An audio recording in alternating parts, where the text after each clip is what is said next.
Alléluia, béni, Alléluia, béni soit le Dieu d'Israël. Gloire au Seigneur Jésus-Christ de Nazareth. Aujourd'hui nous sommes dimanche 15 octobre 2023. Je voulais saluer, dire un grand shalom à tous ceux qui sont connectés, à ceux qui sont en présentiel et à ceux qui verront, qui regardent, qui suivront plus tard cet enseignement. La Bible déclare dans Ésaïe chapitre 2, au verset 1. Ésaïe chapitre 2, verset 1. Voici le message que Dieu a donné à Ésaïe, fils d'Amoz, au sujet du royaume de Juda et de la ville de Jérusalem. Verset 2, nous lisons ici dans la version prophète pour notre temps, transcrite par Alfred Coué. Verset 2, il adviendra au dernier temps que la colline de la maison de l'Éternel, c'est-à-dire la colline de Sion, ou Mont Moriah, il adviendra au dernier temps que la colline de la montagne de Sion, la colline de la maison de l'Éternel sera fermement établie au-dessus des montagnes. Elle dominera tout ce qui sera élevé et toutes les nations viendront y adorer. Verset 3. Et les peuples nombreux viendront y affluer en se disant les uns aux autres, venez, montons ensemble à la montagne du Seigneur, au temple du Dieu de Jacob. Il nous enseignera ses voies. Nous suivrons ses sentiers, car de Sion viendra la loi et de Jérusalem nous parvient sa parole. Verset 4. L'Éternel étendra son autorité sur les peuples. Il sera un arbitre pour beaucoup de nations. Ils prendront leurs épées et ils en forgeront des sorts pour leurs charrues. Ils prendront leurs fusils d'assaut. Ils prendront leurs kalachnikovs. Ils prendront leurs chars. Ils en forgeront des sorts pour leurs charrues. Ils en feront des outils pour l'agriculture. Ils feront de leurs lances des cercles et des fossiles. Plus aucune nation ne brandira l'épée pour lutter contre une autre. Et l'on n'apprendra plus à se faire la guerre. Descendants de Jacob, verset 5, venez donc et marchons à la lumière du Seigneur. Gloire à Jésus-Christ de Nazareth. C'est une promesse fondamentale qui est faite à toutes les nations du monde. Et ce matin, le thème de notre enseignement n'est pas celui-là, mais le Seigneur nous a instruit à enseigner sur le thème suivant. Seul contre tous. Seul contre tous. Et nous lisons pour cela le psaume 59. Seul contre tous. Nous lisons pour cela le psaume 59. Psaume 59.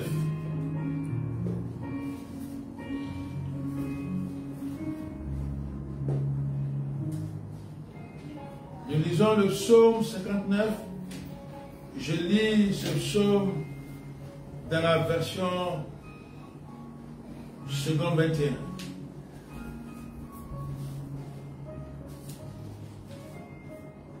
Au chef de chœur, sur la mélodie de Ne détruis pas. Hymne de David, lorsque Saül envoya cerner sa maison pour le faire mourir. La maison de David était assiégée. Verset 2. Mon Dieu, délivre-moi de mes ennemis. Protège-moi comme mes adversaires. Verset 3. Délivre-moi de ceux qui commettent l'injustice et sauve-moi des hommes sanguinaires. Car les voici aux aguets pour m'enlever la vie. Des hommes puissants complotent contre moi sans que je sois coupable, sans que j'aie péché éternel. Malgré mon innocence, ils accourent prêts à m'attaquer. Réveille-toi, viens vers moi et regarde. Toi, Éternel, Dieu de l'univers, Dieu d'Israël. Lève-toi pour corriger toutes les nations. Lève-toi pour corriger toutes les nations. Ne fais grâce à aucun de ces traîtres impies. Ils reviennent chaque soir, ils hurlent comme des chiens. Ils font le tour de la ville. Verset 8. De leur bouche, ils font jaillir l'injustice. Ils font jaillir l'injure. Leurs paroles sont des épées. Ils disent, qui est-ce qui entend? Mais toi, Éternel, tu te ris d'eux. Mais toi, Éternel, tu te ris d'eux. Tu te moques de toutes les nations. Toi qui es ma force, c'est en toi que j'espère, car Dieu est ma forteresse. Verset 11. Mon Dieu m'accueille dans sa bonté. Dieu me fait contempler mes adversaires. Ne les tue pas, sinon mon peuple les oublierait. Fais-les trembler par ta puissance et jette-les à bas. Seigneur, notre bouclier. Verset 13. Leur bouche pêche à chaque parole de leurs lèvres, qu'ils soient pris dans leur propre orgueil. Ils ne profèrent que malédiction et mensonge. Verset 14. Détruis-les dans ta fureur, détruis-les. Et qu'ils n'existent plus. Qu'on sache que Dieu règne sur Jacob jusqu'aux extrémités de la terre. Verset 15. Il revient chaque soir et jure comme des chiens. Ils hurlent comme des chiens. Ils font le tour de la ville. Verset 16.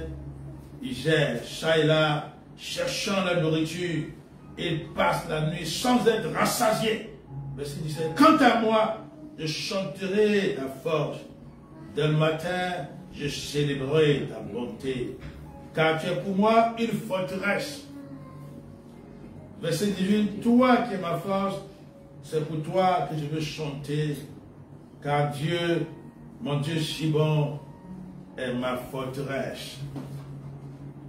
C'est quelqu'un qui était poursuivi par des ennemis qui sont venus assiéger sa maison. Quand une maison est assiégée, quand un pays est assiégé, quand une ville est assiégée, personne ne peut sortir. Il n'y a plus de va-et-vient, il n'y a plus de mouvement. Et tout le monde est là, prisonnier. C'est ce qui est arrivé à cet homme, à David, avant qu'il ne soit roi. Mais on peut se poser la question suivante. Pourquoi la maison de David était-elle assiégée? Pourquoi la maison de David était-elle assiégée? Nous en lisons les raisons dans 1 Samuel du chapitre 18 jusqu'au chapitre 24. 1 Samuel chapitre 18 à 24. Oh non, nous n'allons pas lire tous ces chapitres, mais je vais lire seulement le chapitre 18 et le verset. Nous allons lire du verset 5 jusqu'au verset 9. 1 Samuel chapitre 18 verset 5. David partait en campagne et le réussissait partout où l'envoyait Saül. Celui-ci le mit à la tête des hommes de guerre et il plaisait à tout le peuple, même aux serviteurs de Saül. David était le serviteur de Saül. Il faut dire soit dit en passant que Saül n'a pas écouté les ordres de Dieu, n'a pas respecté les directives du Seigneur et Dieu l'a rejeté comme roi. Il a demandé à Samuel d'aller poindre comme roi le petit David. Ainsi David avait été sollicité pour être au service de Saül, parce que Saül, ne suivant pas la parole de Dieu, n'obéissant pas à Dieu, il a eu la visite d'un esprit mauvais qui le tourmentait. Il fallait quelqu'un apprendre de David pour jouer son art. Et ainsi, quand il le faisait, Saül était apaisé. Oui, ta présence apaise des cœurs. Ta présence apaise des familles. Ta présence apaise les institutions. Ainsi, David étant au service de Saül, il allait en guerre. Il a dit que David avait été mis à la tête des hommes de guerre et plaisait à tout peuple, même aux serviteurs de Saül. Est-ce que tu plais aux gens, toi chrétien, toi intercesseur? Est-ce que tu fais tout pour plaire aux gens parce que tu es prêt à mener le combat quand il le faut, là où il le faut? Verset 6. Alors qu'il revenait de guerre, après que David eut tué les Philistins, c'est-à-dire a tué Goliath, les femmes sortirent de toute la ville d'Israël à la rencontre du roi Saül. Elles chantaient et dansaient au son des tambourins et des triangles. Et elles poussaient des cris de joie. Verset 7. Les femmes qui chantaient se répondaient les unes aux autres en disant: Saül a frappé ses 1000 et David ses 10 000. Oh là là, c'est le serviteur en a tué plus que le maître. Est-ce qu'on peut faire ça? Est-ce qu'on peut dire des choses comme ça? Le maître est là et vous glorifiez le serviteur. Verset 8. Ça me fit très irrité. Il prit très mal la situation. Il dit: on en donne 10 000 à David et c'est à moi que l'on donne les 1000. Il ne lui manque plus que la royauté. Verset 9. Saül regarda David avec malveillance. À partir de ce jour et par la suite. À partir de ce jour et par la suite. Voyez-vous, parce que Dieu te donne le succès. Dieu t'accorde la délivrance. Dieu te donne d'avancer triomphant.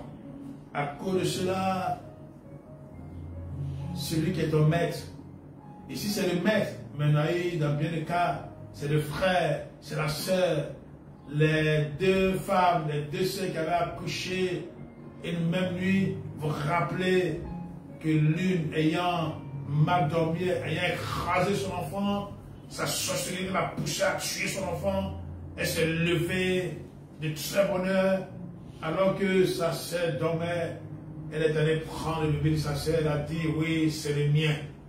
Il a fait arriver chez le roi Salomon. C'est Salomon qui a sauvé la dame. Vous vous rappelez Caïn et Abel. Abel a fait plaisir à Dieu en lui offrant un agneau. Et Dieu a accepté le sacrifice d'Abel. Et son frère Caïn a été jaloux. C'est la même chose qu'ici. À cause de la jalousie, David était scellé. On l'a mis en quarantaine, j'allais dire.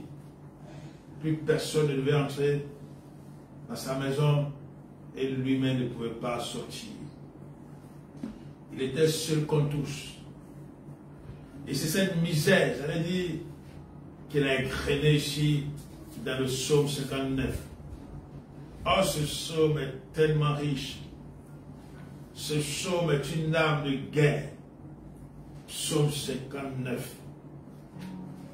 C'est une arme de guerre. Il dit: délivre-moi de ceux qui commettent l'injustice. Oui, et sauve-moi des hommes sanguinaires. Il y a des gens qui font ce qu'on appelle la raison du plus fort. Ils savent qu'ils n'ont pas raison, mais parce qu'ils ont des armes, parce qu'ils ont des influences. Alors, ils vous attaquent, parce qu'il dit: je t'attaque, je te fais ça, puis il n'y a rien. Parce que j'ai le vent en poupe, parce que j'ai des connaissances, parce que je connais telle personne élevée en dignité.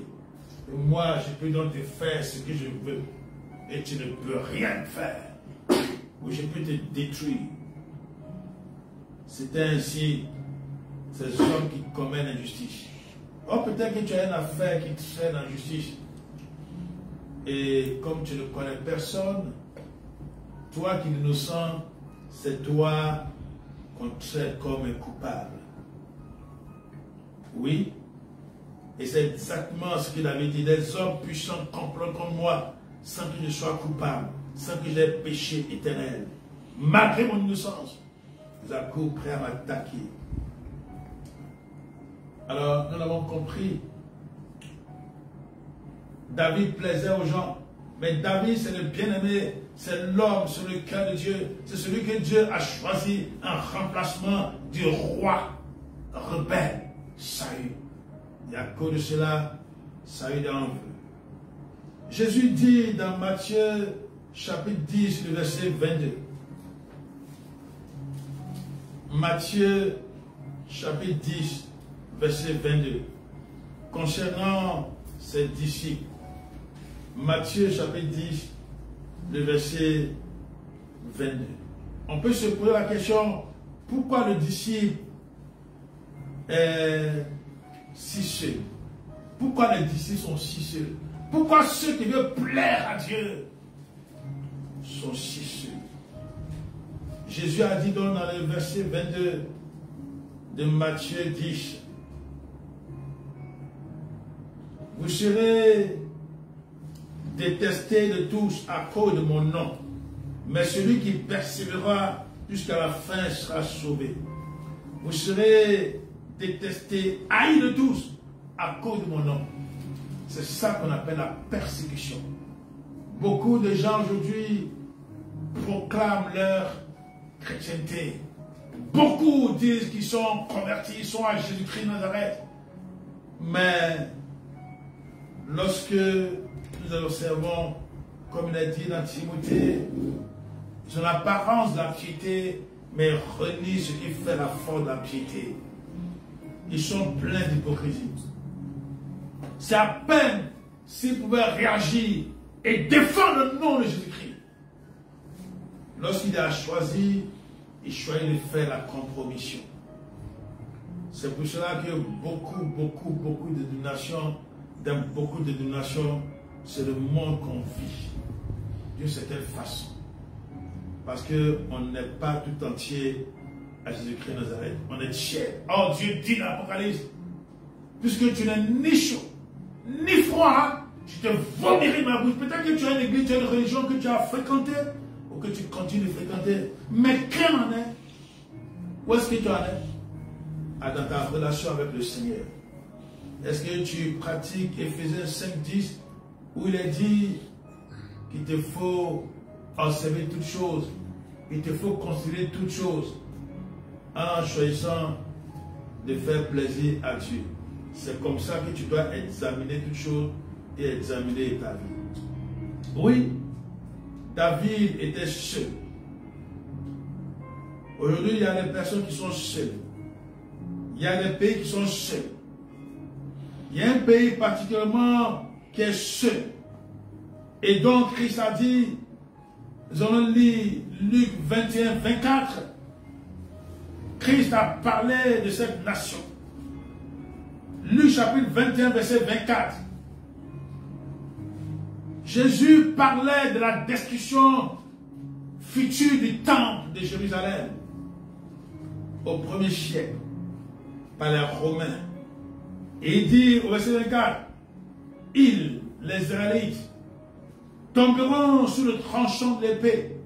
Ils seront emmenés captifs parmi toutes les nations. Et Jérusalem sera foulée aux pieds par les nations jusqu'à ce que les temps des nations soient accomplis. Jérusalem sera foulée aux pieds. Et lorsque vous lisez la suite, il est question de guerre, des pays en guerre. Et cela s'est réalisé au 1er siècle. Les Romains sont venus détruire le temple. Et les Juifs se sont dispersés. C'est ce qu'on appelle la diaspora. Donc aujourd'hui, il y a plus de Juifs en dehors d'Israël qu'en Israël. Plus de Juifs en dehors d'Israël qu'en Israël. Il y a des Juifs en Afrique, en Éthiopie. Ce sont les Falachal. Bien entendu, ils partent en Israël, mais ils ne sont pas totalement établis. Il y a des Juifs, des Israélites en Ouganda. Il y a des Israélites au Nigeria. Il y a même un homme de Dieu qui a démontré scientifiquement qu'il existe des Juifs en Côte d'Ivoire. Il y a des Juifs au Japon. Il y a des Juifs en Russie. Il y a des Juifs partout.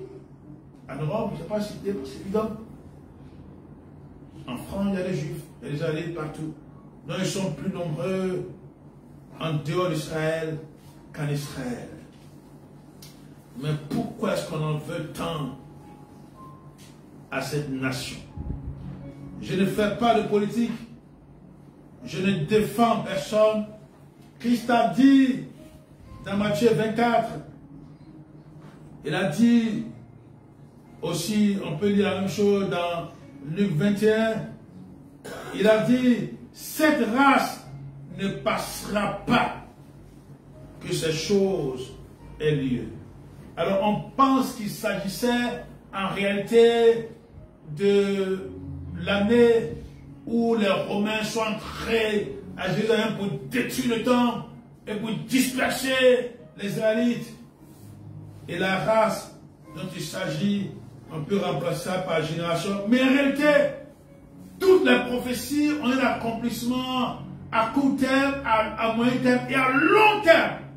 Donc ce que Christ a dit en réalité concerne Israël en tant que peuple, en tant que nation.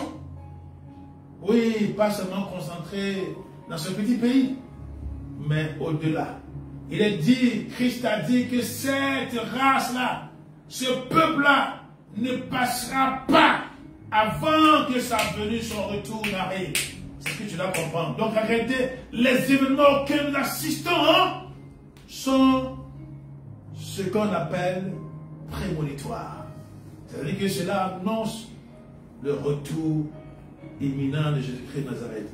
Oui, notre prédication, notre enseignement ne porte pas ce sujet, mais dans la réalité, nous en parlons pour que nous comprenions qu'il est temps pour nous de lever les yeux. Pourquoi cette nation est si seule? Parce que cette nation, elle est le témoignage, la preuve empirique que Dieu existe et que Jésus-Christ revient.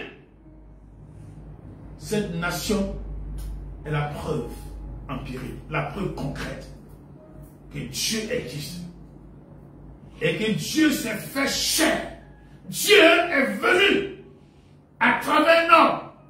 Il a pris la chair. Elle est venue.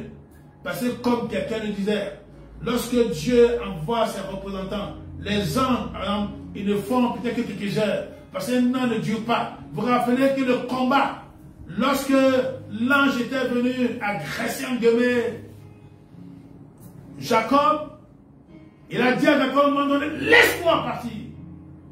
Et Jacob lui a dit, tant que tu ne vas pas bénir, tu ne vas pas. Parce que le temps sur terre, leur apparition sur terre est limitée. C'est ce qu'on appelle l'épiphanie.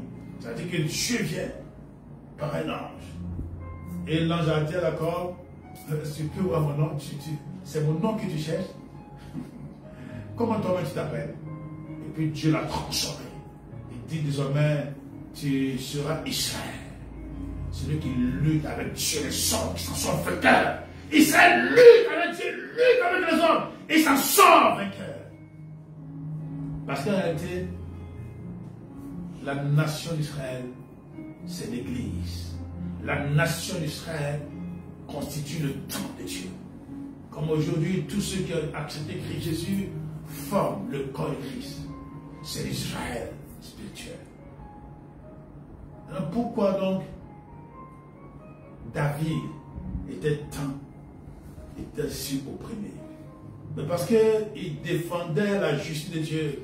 Parce qu'il voulait glorifier Dieu. Et on a vu dans ce qu'il faisait du temps du roi Saül. Il menait le combat.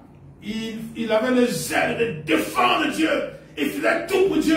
Lorsque vous lisez l'histoire de David, il dit, moi je ne ferai jamais rien qui ne me coûte pas. Parce que c'est à mon Dieu que je fais cela. C'était quelqu'un qui était zélé pour Dieu.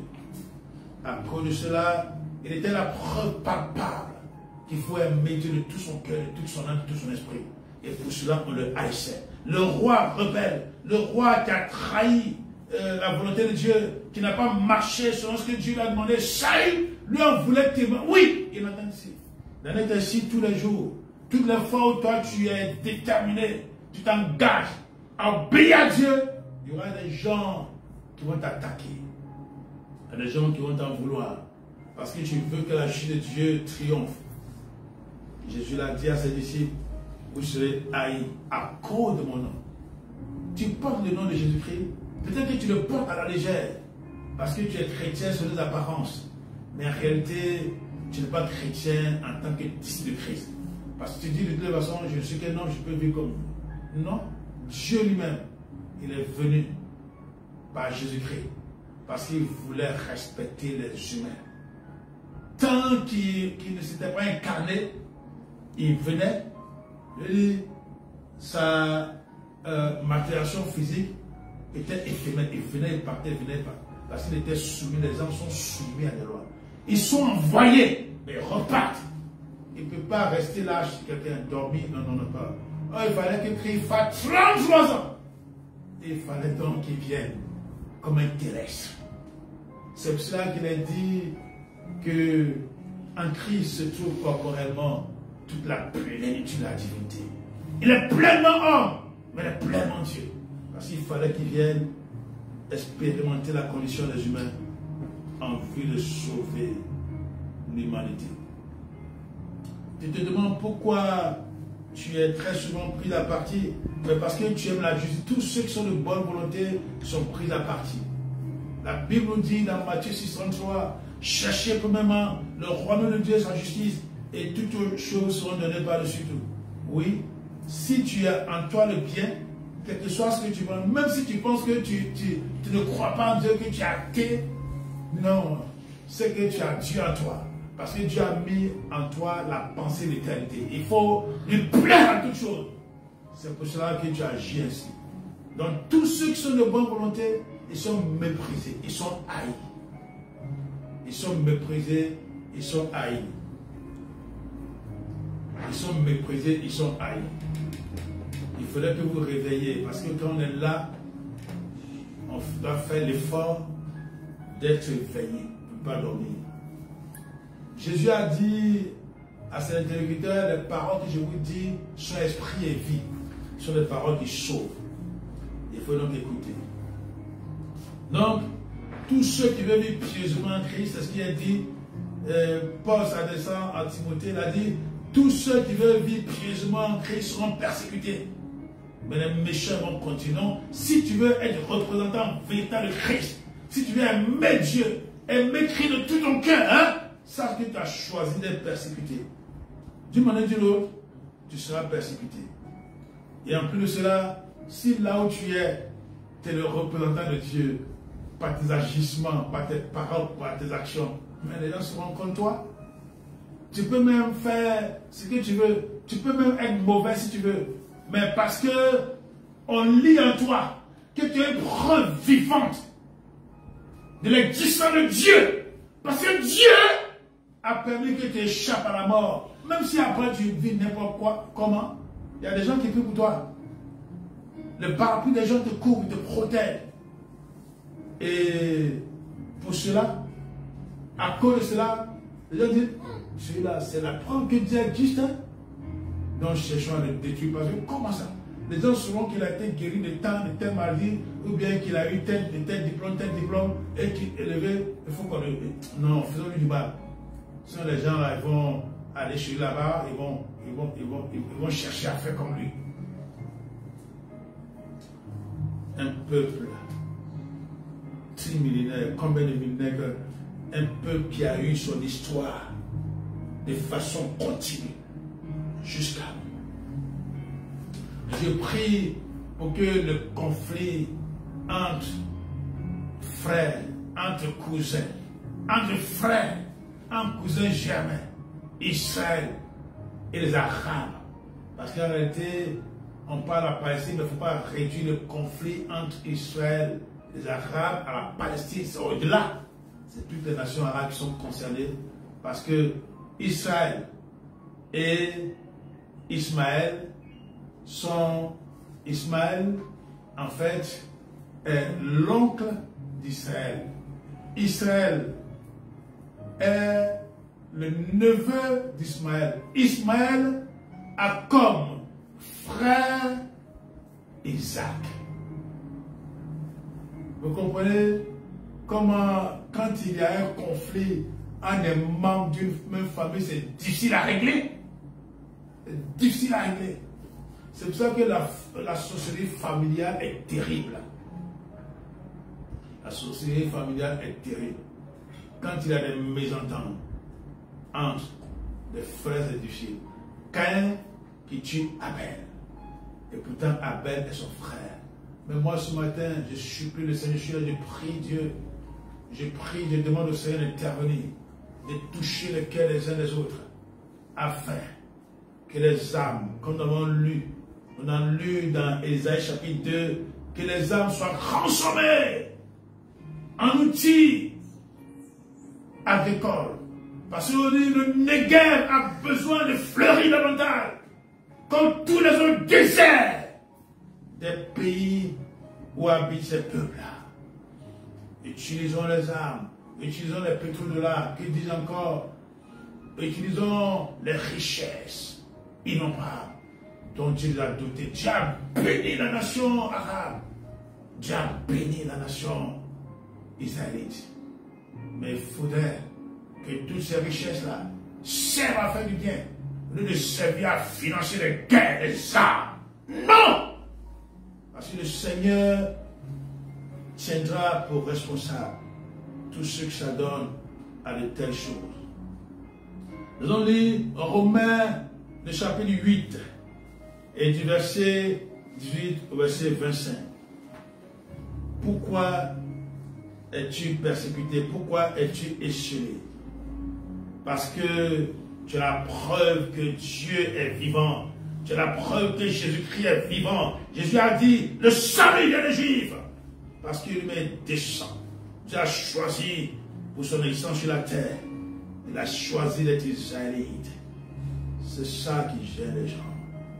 Il y a des vérités qui dérangent les gens. Romains chapitre 8, verset 18 à 25. J'estime, verset 18 de Romains 8, j'estime d'ailleurs qu'il n'y a aucune commune mesure entre les souffrances de la vie présente et la gloire à venir qui sera bientôt révélée.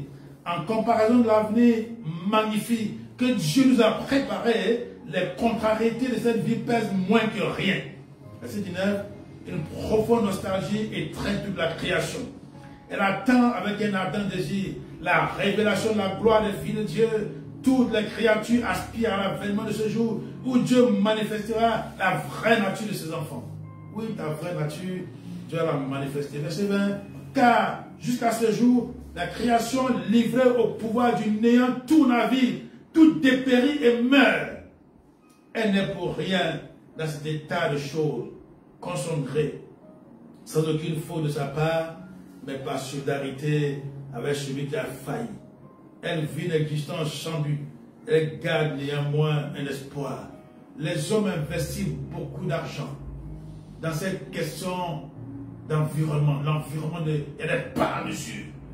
Mais la Bible nous apprend qu'il s'agit en réalité d'un problème spirituel. Oui, ne croyez pas, faites ce que vous voulez. Mais la Bible est la conscience de l'univers. La Bible, c'est la vérité. C'est elle qui nous guide, qui nous conduit. La Bible nous apprend qu'il s'agit d'un problème spirituel.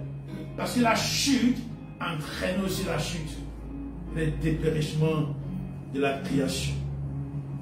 C'est ce qu'il a dit. Il a dit qu'elle vit une existence sans but.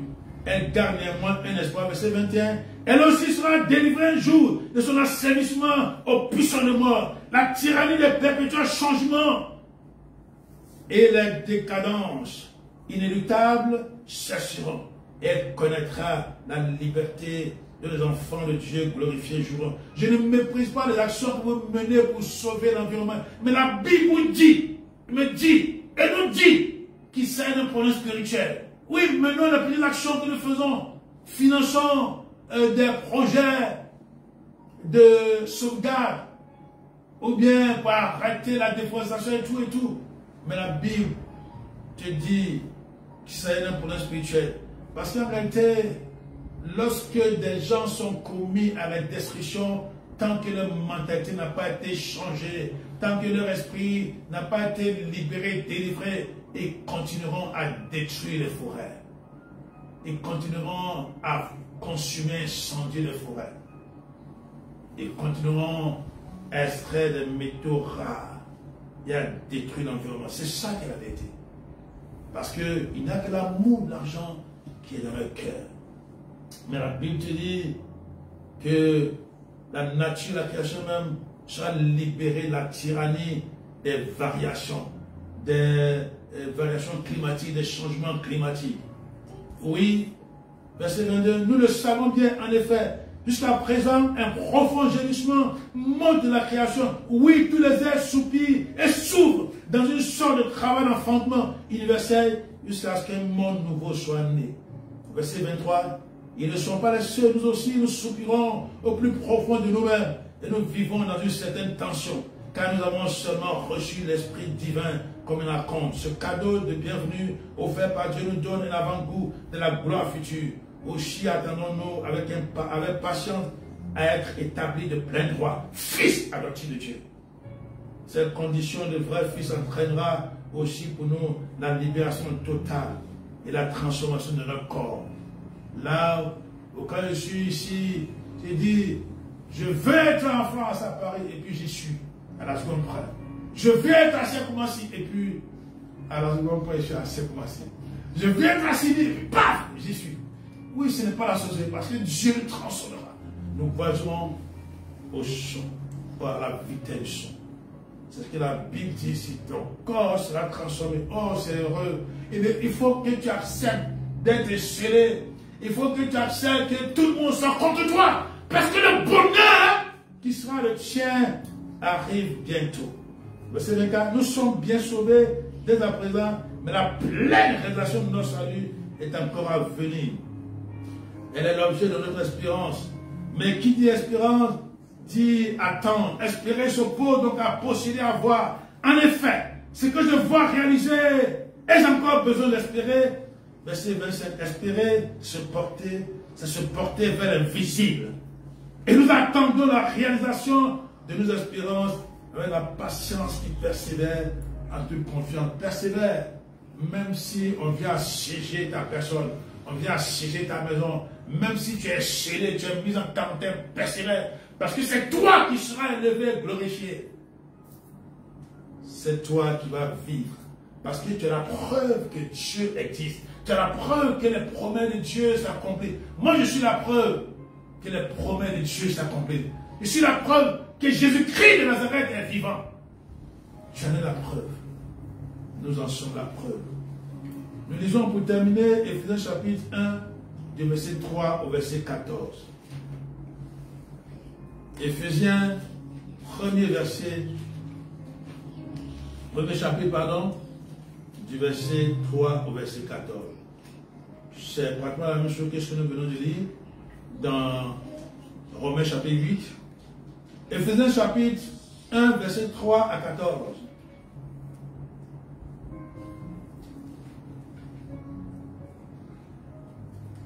Ce sont les bénédictions que nous avons en Christ. Et Paul qui écrivait aux Éphésiens est en extase. Loué soit Dieu le Père de notre Seigneur Jésus-Christ, qui nous a comblés par l'Esprit de toute la plénitude des dons célestes. Il a déversé d'en haut sur nous qui vivons dans la communion avec Christ toutes les bénédictions que le royaume des cieux contient. Alléluia. Alléluia. Verset 4. Avant même de poser les fondations du monde, il nous a choisis en Christ pour que nous vivions une vie sainte et irréprochable sous son regard. Verset 5. Il s'était proposé à l'avance, dans son plan, de nous adopter par amour comme ses propres enfants par Jésus-Christ. Tel a été son dessein, tel a été son plan bienveillant, telle sa volonté. Verset 6. Il nous a comblés de joie en nous faisant part de sa grâce, afin que nous célébrions cette grâce éclatante et magnifique, par laquelle il nous a enrichis et englobés dans l'amour éternel qui porte à son Fils bien-aimé. Verset 7. C'est par ce Fils, au prix de son sang, que nous avons été libérés de ce qui nous tenait en esclavage, C'est parce que nous sommes un avec lui que nous avons été lavés du péché et que toute offense a pu nous être pardonnée généreusement à la mesure des richesses de sa grâce. Oui, parce que tu es un avec Christ. Tu es un avec Dieu. Parce que tu es l'habitation de Dieu. Dieu, Esprit Saint, habite en toi. Et c'est pour cela que tu peux... C'est pour ça que tout le monde peut se dresser contre toi seul. Et tu seras ainsi seul contre tous. Je le dis encore. Dès qu'on sait que tu as la preuve concrète que Dieu existe, que Jésus-Christ existe, que Dieu agit, et que tout est possible spirituellement, alors l'ennemi envoie ses instruments contre toi. Parce que lui, il a toujours cherché à dominer. Il a toujours cherché à dominer. Il a toujours cherché à enrayer l'homme en vue de prendre sa place. Verset 8. Cette grâce, Dieu l'a déversée sur nous à profusion. Elle a débordé dans nos vies et ouvert nos yeux à la vérité. Sous l'influence de cette grâce, se sont épanouies en nous de nouvelles facultés d'intelligence et de compréhension qui nous ont rendus capables de saisir le secret du plan de Dieu. Il y a un frère qui expliquait, il dit, lui, il devait fabriquer des engins et chaque jour il avait le défi d'en fabriquer afin de faire des terrassements, de construire parce que les grandes entreprises avaient besoin de lui. Alors un jour, alors qu'il devait dessiner maquette, élaborer maquette, il avait une conférence à mener quelque part. Il a hésité, il voulait dire aux gens qui ne viennent pas, mais il est quand même allé. Et chemin faisant, le Saint-Esprit lui révèle quelque chose d'extraordinaire. Et ce qu'il a dessiné a eu plus de succès que ce qu'il a pris des nuits blanches à faire. Parce que Dieu avait son intelligence. Dieu était avec l'intelligence de Jacob. Et Jacob a vu ce qu'il fallait faire. Il n'a agi que de façon mécanique, j'allais dire. Mais il a eu beaucoup plus de bêtes que son oncle Laban, son beau-père Laban, qui voulait l'escroquer. Et si Dieu te donne l'intelligence pour passer les mains. Il y a un frère que je connais qui était confronté à des épreuves de baccalauréat. Un temps, il était responsable d'un mouvement chrétien. Alors que ses amis allaient faire des capis, lui, il priait. Bien entendu, il étudiait. Et puis, ainsi, Dieu lui a révélé des choses cachées.